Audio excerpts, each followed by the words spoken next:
President Ferdinand R. Marcos Jr. made local history Saturday as the first president who visited the Camarines Sur's Rinconada district after 55 years, according to Camarines Sur Representative Miguel Luis Villaferte on Saturday. According to Philippine Information Agency, Rinconada's presidential visit in 55 years brings hope and joy, Mig says, published on September 23, 2023 by Karen Ann Bernedas. Naga City Philippine Information Agency. The visit of President Ferdinand Marcos Jr. on September 23 for the simultaneous launch of the Bagong Pilipinas Servicio Fair in towns of Nabua and Iriga brings hope and joy, said Congressman Miguel Luis Villaperte of the 5th District of Camarines Sur. As over 1.3 billion worth of funds for developmental programs and projects awaits the district, benefiting nearly 200,000 poorest of the poor. The visit of President became even more remarkable for the Camarinenses. According to Villaperte, being the first president to visit the Rinconada area in 55 years after the former President Ferdinand Marcos Sr. set foot in 1968 when Iriga became a city. In a press briefing last weekend, the representative expressed his admiration for the care and effort that President Marcos showed to Bicolanos.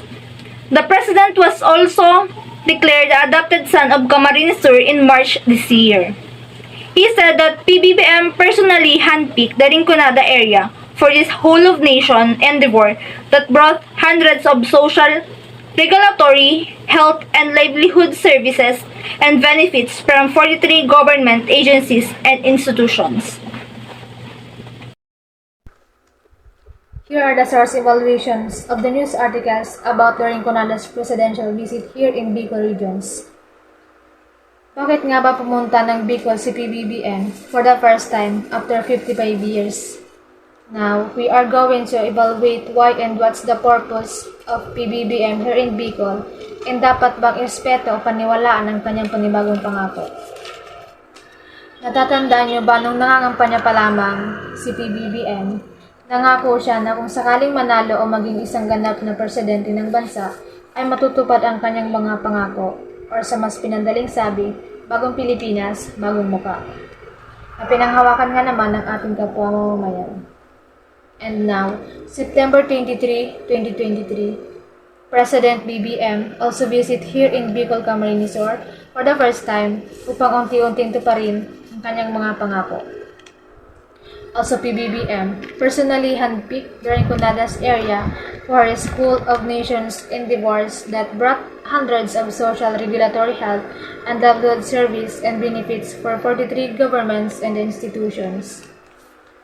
He also discussed the ongoing agricultural projects in needs of which are the existing rice processing faculty in Tambo, Pamplona, and Cagusad, etc., which will serve as an area for rice farmers to sell their products at a competitive price by implementing a set and fixed price of 17 pesos per kilos. And now, by his promises at sa kanyang ginagawang actions sa ating bansa, nakikita naman natin na ang kanyang ginagawang pagbabago sa Pilipinas kasali na ang Bicol regions sa pamamagitan ng pagtulong, lalo na sa mga mahihirap.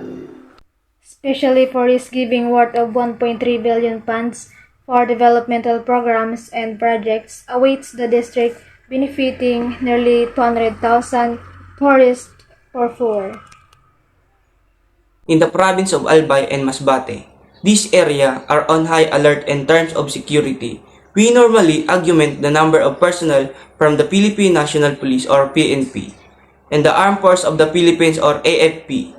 Also activate some reservists. She said, Balesa said are closely monitoring the 23 barangay since there is the possibility of putting them under COMELEC control.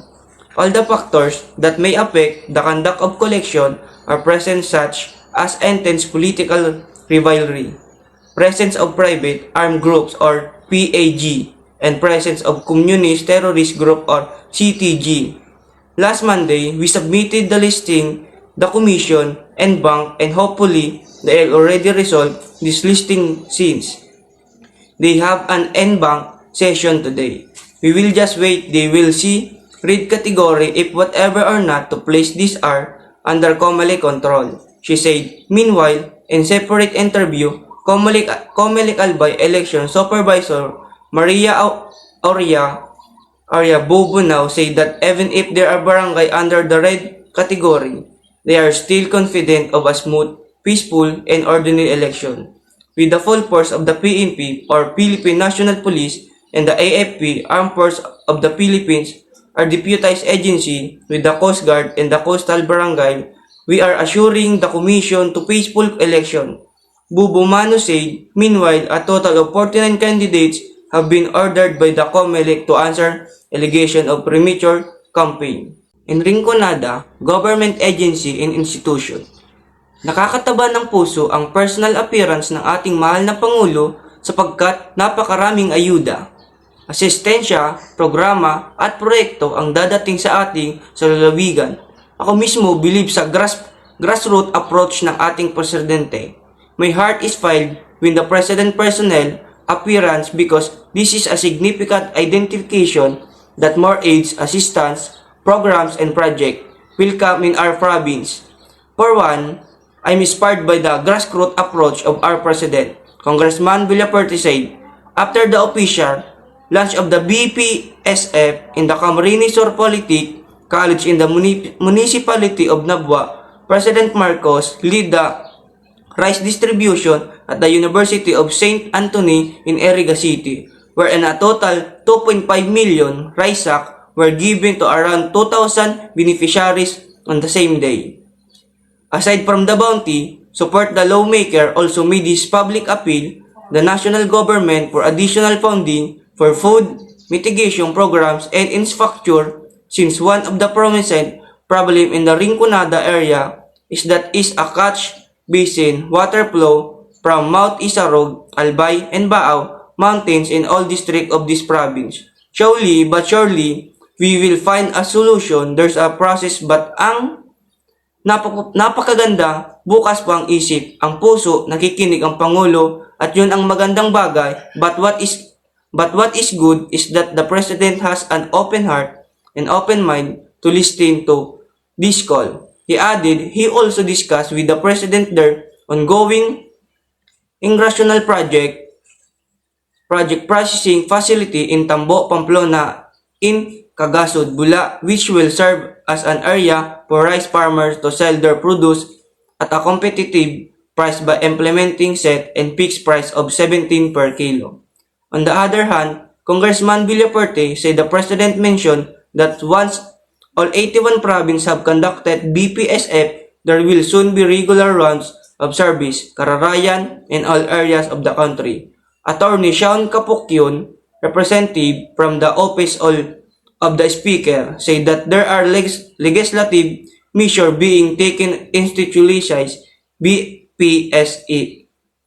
He said there are plans of putting up service center building in each province where 30 to 40 frontline government office bring the service which the public can easily access.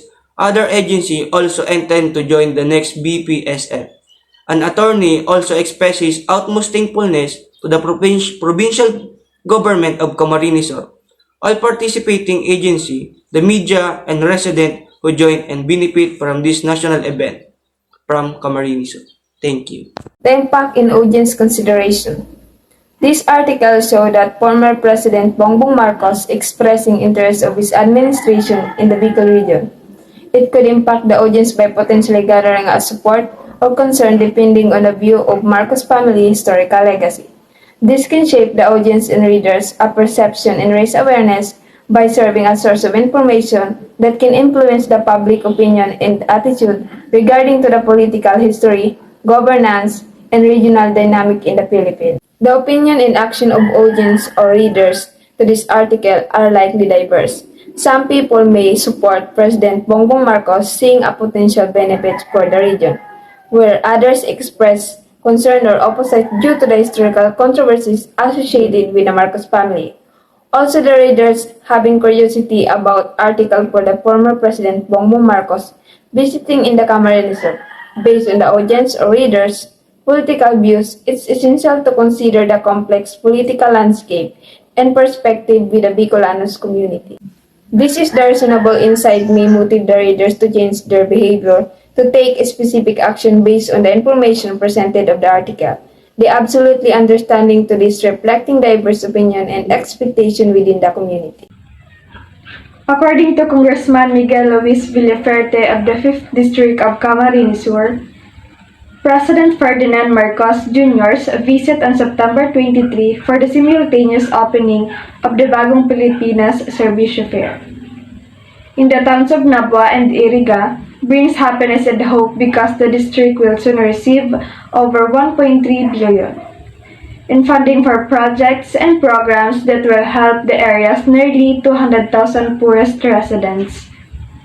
As the first president to visit the Rinconada region in 55 years, when former President Ferdinand Marcos Sr. stepped foot in the region in 1968, when Iriga became a city, the president's visit became even more significant for the Camarinenses, according to Villaferte.